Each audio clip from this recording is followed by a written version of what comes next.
Ngiyi nyamugigima yigeze konona ibintu byinshi cyane ndetse ikica n'abantu murengera. Ni nyamugigima yigeze kuba muri 2010 muri Haiti, hamwe n'iyabaye mu Bushinwa mu 1556. Nyamugigima ya Haiti yo mu 2010 itariki 12 z'ukwezi kwa mbere muri 2010 yari ifise umuvuduko wa 7.0 ku rugero rwa Richter, yahitanye abantu barenga 230. Abarenga 300 nabo barakomereka. Hari abarokotse ariko nabo bahuye n'ibibazo bitandukanye, baje kubura aho baba ku mpamvu z'uko amazu yari yamaze kononekara, ndetse nibaronka naho basumira ibyo bashobora gufungura.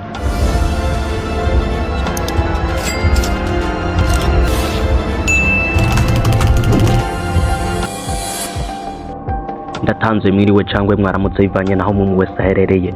Ni kuri Nuja Entertainment, twongera tubaha ikaze na karibu mu kiganiro cacu.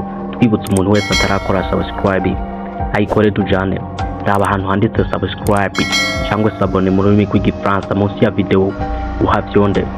Tugende mu kiganiro cacu. Hakaba n'iyindi nyamugigima yigeze kuba mu Bushinwa hari tariki 23 z'ukwa mbere mu 1556 ku muvuduko wa 8.0. Irumvikana neza yuko yasumba iyabaye muri Haiti. Abantu barenga 830 nibo bahasize ubuzima. Iyo yahitanye abantu benshi mu mateka y'isi. Ushobora kwibaza nyamugigima ni iki? Nyamugigima ni ukwinyagambura kw'isi kwaduka gutunguranye gukunze guterwa n'uko ibice by'ubutaka bigongana ubwabyo bigatandukana canke bigasunikana, ariko biterwa n'ingufu ziri mu nda y'isi, force tectonique. Ariko hariho nyamugigima zitagira ingufu, zikaba zitera ibyago bike, ariko n'izindi ziba zifite ingufu zirenze cyane zigashobora konona ibintu byinshi cyane. Ariko nubwo hagaragaye abashakashatsi bashobora gukora ibikoresho bipima nyamugigima, ariko nta muntu yigeze yinjira mu nda y'isi. Ariko nubwo nyamugigima zipimwa, ntibamenye igihe nyamugigima izobera, ariko barabona ibice bimwe bishobora kuba ko nyamugigima mu minsi ya hafi. Barashobora kumenya ahantu hashobora kuzobera nyamugigima, ariko ntibashobora kuvuga neza igihe izoba. Ni nk'uko twobona yuko igicu gikuvye mu kirere, ariko ntitumenye aho imvura izogwira. Gute bapima nyamugigima? Abashakashatsi ntibamanuka mu nda y'isi ngo babone uko nyamugigima imeze cyangwa babone uko isi iteye, ahubwo bafite ubuhinga bugezweho. Kuko twabwiye igikoresho bapima uburyo imiyaga y'isi igenda mu butaka igihe habaye nyamugigima. Iyo miyaga ikora gutandukanye, ariko ibyo bigatanga ishusho y'uburyo isi iteye ndetse n'igikorwa cabereye mw'iyo si. Igikorwa cabaye cyo gucukura munsi kugira bakore ubushakashatsi kuraba uko isi yoba iteye, ariko ntibageze kure. Tubabwiye uko bashoboye kwimba kugera ku birometero 12, mu gihe isi ubwayo ishobora kungana ugenda mu butaka ari birometero 6400. Hari mashine za simulation zishobora gukora ishusho y'ukuntu imeze bakoresheje mudasobwa, bakerekana ishusho y'isi ukuntu ishobora kuba imeze munsi bashingiye ku makuru y'imiyaga, ubushuhe n'utundi tumenyesha amakuru bagiye bifashisha hirya no hino. Iyo tukubwiye yuko ugana mu butaka hasi ari ibirometero bingana n'6400, dushobora kwifashisha tuvuye Bujumbura kujana muri Brazil. Kuva Bujumbura werekeza New York ni nk'ibirometero 11,600. Kuva Bujumbura werekeza Brazil ni nk'ibirometero 9,000. Kuva Bujumbura ugana Texas ni nk'ibirometero 12. Iyo uvuze ibirometero 6,400 ni nk'igice cy'urugendo uvi Burundi werekeza muri Amerika y'Uburaruko. Ni nko kuva mu Burundi ukagera hagati mu nyanja ya Atlantique utarashika muri Amerika neza. Y'urugero rwa Richter, nk'akarero tuvuze 7.0 ku rugero rwa Richter bisobanura urwego rw'inyamugigima rwerekana ubushobozi bwayo.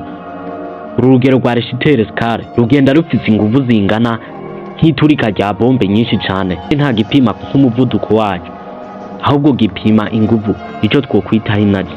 7.0 ku rugero rwa Richter ni nk'iturika rya bombe atomique zishika kuri 30 mu gihe zoba ziturikiye rimwe, naho nyene zitewe na Hiroshima. Iyo nyamugigima irasambura igatuma ubutaka bwose bukankama. Umuvuduko wa nyamugigima upima 8.0 ku rugero rwa Richter ishobora kwihuta cyane gusumba ushobora kwihuta cyane. Ni nk'uko hoba hari ikintu ciruka ibirometero 8 ku musegonda umwe, canke nk'ikintu cyo kwiruka ibirometero 28,800 ku isaha imwe yonyene. Biruta kure umuvuduko w'imodoka canke indege ndetse n'amasasu. Ariko si umuvuduko nuko twabaye bugereranye, ahubwo ni nguvu nkuko twabibabwiye ni energy. Nyamugigima ya mbere yabaye mu mateka y'isi yabaye mu Bushinwa hari mu mwaka w'1177 imbere y'ivuka rya Yesu Kristo, haheze imyaka 3000. Iyi nyamugigima yanditswe mu nyandiko z'ibihe bya kera, ariko ntabwo bari bafite ubuhinga bwo kuyipima neza nkuko bisanzwe mw'imyaka turimo. Ariko nyamugigima yanditswe mu mateka kurusha izindi ni yabaye mu myaka y'amajana 426 imbere y'ivuka rya Yesu Kristo, hari muri Greece hafi y'ikiyaga Mariana. Yateye ubwoba abantu benshi, yishe ibintu byinshi. Iteka yanditswe na Theodoras na Strabo. Ibyo gufata umwanzuro wo gukora ubushakashatsi ku byerekeye nyamugigima byatanguye cyane mu myaka y'1700 n'1800. Igikoresho ca mbere cyakozwe cyo gupima nyamugigima cyakozwe na Zhang Heng wo mu Bushinwa hari mu myaka y'132 inyuma y'ivuka rya Yesu Kristo. Ku mpamvu z'uko mu Bushinwa bwa kera nyamugigima zaraboneka cyane ku rwego rwo hejuru, ariko abantu ntibamenye aho ziva. Gusa habaye umugabo ari we Zhang Heng yashaka kumenya uburyo no gutahura neza aho nyamugigima ituruka ndetse n'ibiyitera, kuko kenshi muri bo bibaza yuko ari imizimu canke imbaraga z'umwijima. Hari ubwo nyamugigima yazana umuvuduko udasanzwe abantu ntibabimenye, bamwe muri bo bakagwa mu kaga. Ariko hamaze kuba ubushakashatsi aribwo bwakozwe na Zhang Heng, akazana ico cuma ciwe cyatuma abantu bamenye yuko nyamugigima igiye kuza. Bamwe muri bo bakitegura, bagategura uburyo bazokingira imiryango yabo. Zhang Heng yari umuhanga mu bumenyi bw'ikirere, inyenyeri n'isi, astronomy na geology. Zhang Heng yaje kumenya yuko inyamugigima hari ibintu bifitanye isano n'imiterere y'isi, yuko atari imiti y'ibinyabuzima cyangwa imizimu nkuko bamwe babibona mw'iyo myaka. Nyamugigima yabaye igitangaza mw'iyo myaka kumvo z'uko yahitanye isinzi ry'abato n'abakuze. Turashimiye umuntu wese yadukurikiranye kugeza turangiza iki kiganiro. Ni kuri Nuje Entertainment. Mwibuke gukora subscribe, ushobora guparitaje ikiganiro gishikire no ku bandi, ushobora gushiraho na comment kuko ni intererano ikomeye kuri twebwe. Turabakunda. Ni kuri Nuje Entertainment. Tuzosubira mu kiganiro gikurikira.